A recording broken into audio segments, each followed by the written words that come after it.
આપણી વચ્ચે આપ સૌના ભરોસે કોંગ્રેસ પાર્ટીએ જેને ટિકિટ આપી છે વાવના ધારાસભ્ય મારા બેન કેવા જ્ઞાનીબેન, અમારા યુવાનોના રાહબર થરાદના પૂર્વ ધારાસભ્ય ભાઈ શ્રી ગુલાબસિંહ, તમારા ધાનેરાના પૂર્વ ધારાસભ્ય નથાબા, નગરપાલિકાના પૂર્વ કોર્પોરેટર બળવંતજી રાવ, શહેરના પ્રમુખ હરીશચંદ્રજી, રૂપાભાઈ, તાલુકાના પ્રમુખ ભાઈ શ્રી વિનોદભાઈ અને આપ સૌ તમામ સમાજના ધોળી તલી સમાન આગેવાનો મોભીઓ, આપ સૌને આ ચૂંટણીમાં આજે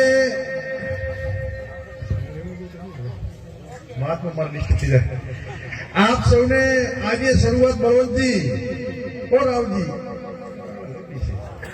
આજે શરૂઆત સોકરથી થઈ છે, સુંદર થઈ છે કે ધાનેરાની આ લોકસભાની ચૂંટણીનો પ્રચાર હોકરથી શરૂ કર્યો છે. તમે એવી હોકળ ખખડાવો કે દિલીપના દરબારમાં ખબર પડે એવી શરૂઆત તમારા હોકળવાસીઓને કરવાની છે. ત્યારે આ ચૂંટણી એ ભાજપ કોંગ્રેસ વચ્ચેની ચૂંટણી નથી, બનાસકાંઠાની બેન ચૂંટણી લડેલા સૂત્ર એટલા માટે આપ્યું છે કે કોરોના વખતે કોઈ ભાઈ ભાઈને નડતું અડતું, દીકરો બાપને અડવા તૈયાર નતો, ત્યારે અમારા નેતાઓએ ઓક્સિજનના બાટલાની વ્યવસ્થા કરી હોસ્પિટલ ફરતા હતા.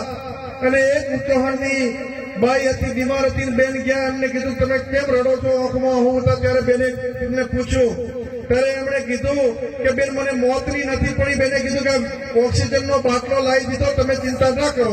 ત્યારે કીધું કે બેન મને ઓક્સિજન કે મોતની ચિંતા નથી, પરંતુ મારી દીકરી એક જ છે અને ભાઈ નથી, આ સંગીના પીળા હાથ કરવાના છે, એ લગ્ન થાય એટલી વાર જીવું એના માટે રહું છું, બાકી મને કોઈ ડર નથી. વાત કરતા કરતા એ ભાઈનો પ્રાણ નીકળી ગયો.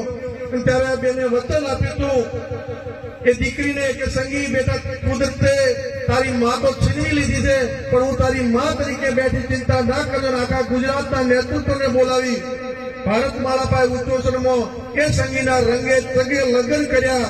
પારકી માં નહીં પણ હવાઈ માં બનીને એક દત્તક લીધેલી દીકરીના આખા રાજ્યના નેતાઓ બોલાવી અને લગ્ન કર્યા હતા. એટલા માટે બનાસની બેન ગેલી બેન છે. ત્યારે આપ સૌને અઢારે આલમને વિનંતી, આપ સર્વ સમાજના ઉમેદવાર છે. નથાભાઈ, આઝાદીના જ્યારે લડાઈ ગાંધીજી, સરદાર પટેલ, ભગતસિંહ લડતા હતા ત્યારે લોકોએ જેની યથાશક્તિ હતી ફાળો આપતા હતા. એ આઝાદી અપાવી એ જ રીતે આ વખતે બળવંતજી પહેલી વખત એવો બનાવ બન્યો છે. મને તો યાદ છે, તમને કોઈને યાદ હોય તો, કે લોકસભાના ઉમેદવાર લડતા ગામો ગામ લોકો 11 રૂપિયા, 51, 500, 1000 લોકો પૈસા આપીને ચૂંટણી લડાવી રહ્યા છે. ત્યારે બનાસની બેન જેની બેન એટલા માટે કહેવાય કે સમીરપુર બનાસકાંઠાના લોકો લડી રહ્યા છે આ ચૂંટણી. તમે સૌ સમજી રહ્યા છો કે અન્યાય સામે બનાસકાંઠાને આઝાદી અપાવવા માટેની ચૂંટણી. નથાભાઈ, અભિનંદન આલો ચૌધરી સમાજના આગેવાન અણદાભાઈ ને જેટલા અભિનંદન આલો એટલા ઓછા.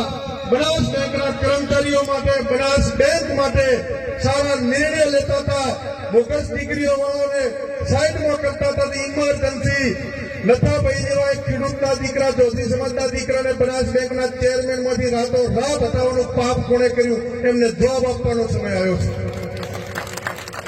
આ લોકો જયારે બનાસકાંઠાની બાનમાં લેવા માંગે, તમે જોઈ લો દરેક જગ્યાએ અન્યાય.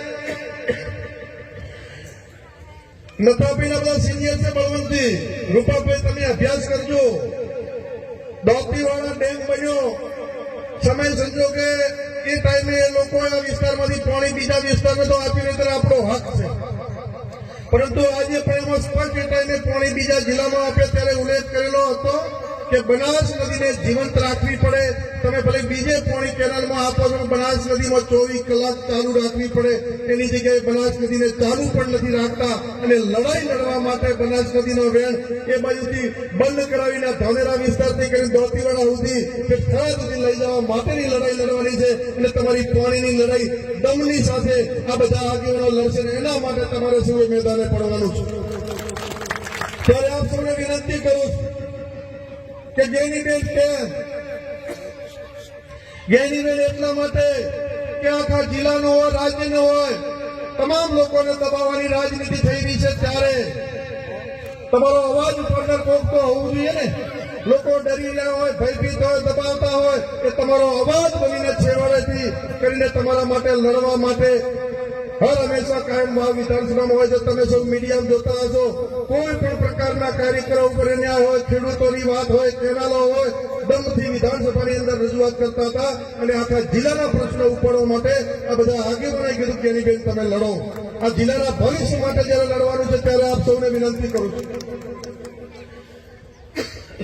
તમામ સમાજોને આ ગામમાં દલિત સમાજ, માલધારી સમાજ ને ઠાકોર સમાજ અને બીજા નાના મોટા સમાજો થઈ 1300 નું મતદાન છે.